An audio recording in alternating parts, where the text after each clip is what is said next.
Bisa dibayangkan Vietnam akan bermain lebih keras atau bahkan lebih kasar ketika mereka menjamu Indonesia pada tanggal 26 Maret pekan depan di Stadion My Dinh di kota Hanoi, ibu kota Vietnam. Tendangan gawang dilepas tadi oleh penjaga gawang Indonesia Muhammad Adi Satrio.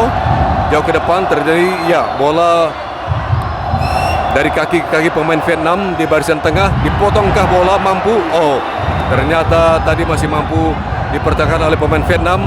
Masih menekan, hati-hati pemain Indonesia, harus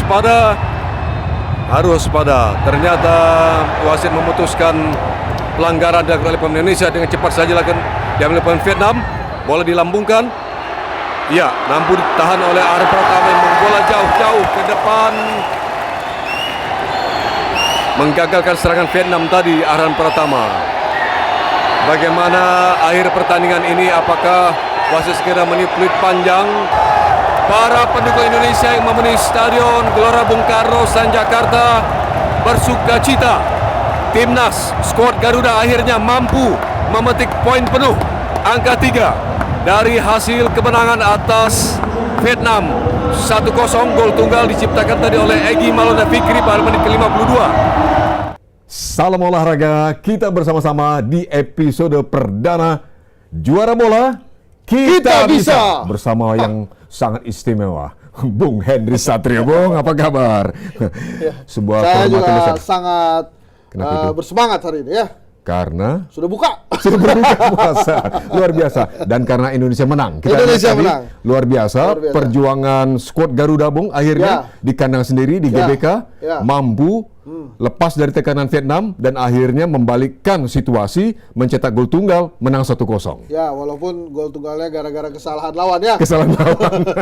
Tapi gol adalah gol. Gol adalah gol. Tidak diduga bahwa justru Egy Maulana Fikri yang mencetak gol. Ya. Dia masuk di babak kedua dan itu sekaligus menyelamatkan muka coach Shin Tae-yong. Betul kira-kira, Bung? Iya, karena memang sepanjang pertandingan kan kita terlihat seperti gugup gagap ya. Gugup gagap. Ya, tidak terutama Caraka ya. Hoki Caraka itu Betul. nampaknya canggung sekali bersama dengan Struijk di depan itu ya. Betul.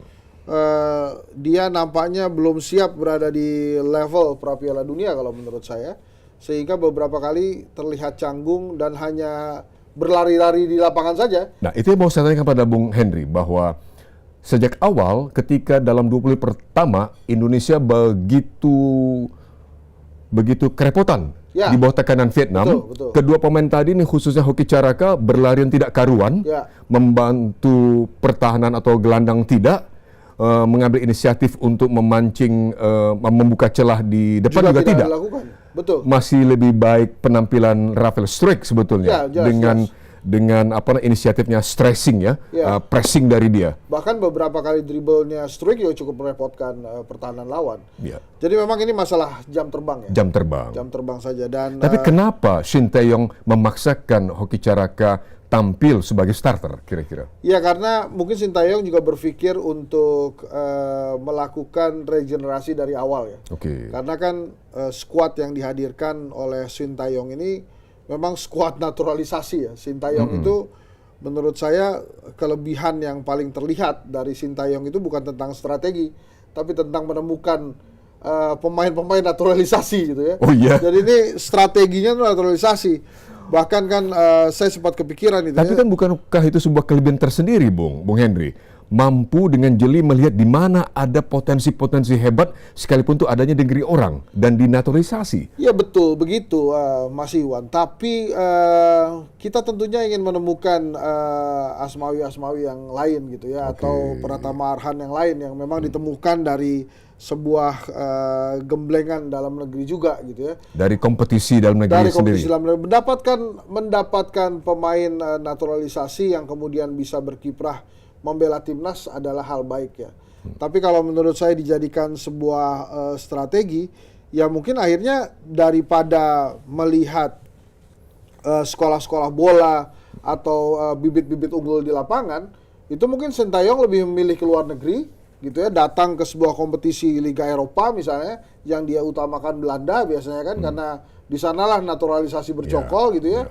Dia tinggal mengatakan gitu dalam ke status stadion, ada yang keturunan Indonesia. Kalau ada keturunan Indonesia boleh ya kita seleksi ya. Ya jangan begitu juga gitu, karena Tapi ada juga. tetap harus diakui dong bahwa ini sebuah strategi juga dari Sintayong. Itu strategi Walaupun jangka pendek. jangka pendek ya. Jangka pendek. Jadi tentang pembinaan itu memang akhirnya belum terlihat ya, walaupun Sintayong berusaha menutupinya dengan penampilannya Hoki Caraka misalnya, supaya tidak terlalu terlihat semuanya naturalisasi gitu. Walaupun saya angkat topi kemarin J.I.D.E.S ya. J.I.D.E.S itu luar biasa kemarin penampilannya, bahkan iya. ada yang satu yang FYP FYP itu ya. Betul, iya, sebuah iya. gerakan yang hanya tinggal 1 lawan 1 melawan Vietnam, tapi dia kemudian berhasil melop bola di belakang dengan tenangnya melop bola yang tidak diduga oleh striker Vietnam itu. Iya, padahal itu kalau lolos berhadapan langsung dengan menjaga gawang. One on one kan lawan Ya, dengan kiper betul, kita betul. dengan Adi Satrio. Bung, kembali nanti lebih dalam tentang strategi Sintayong. Ya. Tapi setidaknya kembali tadi Bung Henry mengatakan kemenangan adalah tetap kemenangan sekalipun Ya, betul. 1-0 dan siapapun yang mencetak gol dengan cara apapun. Ya. 1-0. Berarti Indonesia cetak 3 poin. Ya. Dengan 3 poin ini kemenangan pertama di grup F zona Asia kualifikasi Piala Dunia 2026, Indonesia mendapatkan sekali lagi 3 angka pertama dari 1 kemenangan. Ya. Sebelumnya seri melawan Filipina, total 4. Ya. Di posisi nomor 2 sekarang. Ya. Di atas Vietnam, terbalik sekarang kan. Ya. Tapi jangan lupa masih banyak catatan kan. Betul. Kelemahan-kelemahan tadi sudah sedikit dimulai oleh Bung Henry. Ya. Tapi kalau kita lihat lini per lini sedikit saja Bung. Di mana sebetulnya yang paling lemah dan paling kuat? Tadi Bung Henry mengatakan di lini belakang beruntung tuh ada J.I.D.E.S Ya. pemain dari Venezia, klub Venezia Serie B Italia. Ya. Sebuah katakanlah finding atau temuan yang luar biasa kan. Tapi rekan-rekannya, apakah Rizky Ridho sang kapten timnas kita di sisi kanannya Ya. dan juga satunya lagi Justin Hubner mampu mengimbangi permainan J.I.D.E.S atau bagaimana?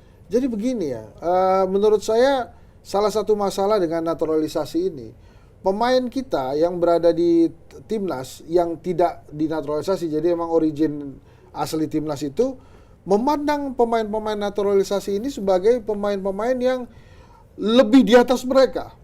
Sehingga Ada anggapan seperti itu? iya, saya menduganya seperti itu. Oke. Karena terlihat sekali mereka gugup. Jadi misalnya saya pernah menangani satu tim basket yang memang ada pemain asing ya, Mas Iwan.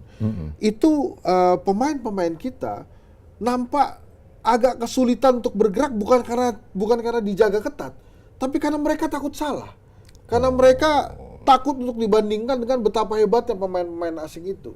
Nah, saya kemarin melihat di menit-menit awal, terutama di babak pertama, ada rasa kecanggungan seperti itu. Saya setuju itu, Bung. Tidak ada percaya diri Betul, untuk memainkan sehingga bola. akhirnya salah passing sendiri. Ya, betul. Karena ada rendah diri tadi ya, Bung ya. Betul. Itu kelihatan masih problem lama yang tidak pernah terpecahkan, tidak pernah kita atasi dalam timnas Indonesia. Bukan, itu problem baru. Problem baru. Karena baru-baru aja naturalisasi itu ada dan banyak gitu. Kalau dahulu, maksud saya adalah ketika bertanding lawan tim luar, Indonesia pemain kita itu cenderung langsung sudah kurang percaya diri. Kurang percaya diri. Sekarang rekannya sendiri yang orang asing pun membuat dia menjadi tidak percaya diri juga. Gitu. Betul. Jadi saya takutkan adalah pada saat mereka memegang bola, itu ingin cepat-cepat dipasing. Karena begini ya, EGV, Egy Maulana Fikri itu, dia kan bermain di Liga Eropa juga. Betul. Di Polandia dan lain-lain kalau seingat saya. Sehingga dia punya percaya diri yang setara.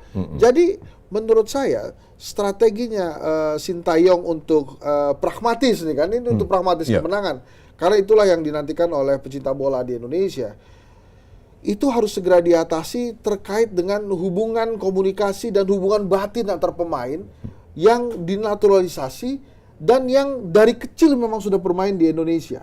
Oke, ini menarik. Kita mau perdalam nih, Bung. Ya. Khusus tentang bagaimana komunikasi dan saling pengertian lebih baik lagi antar pemain yang memang berangkat dari kompetisi dalam negeri dan mereka yang dari naturalisasi, bagaimana ke depan mereka bisa lebih padu dan seterusnya.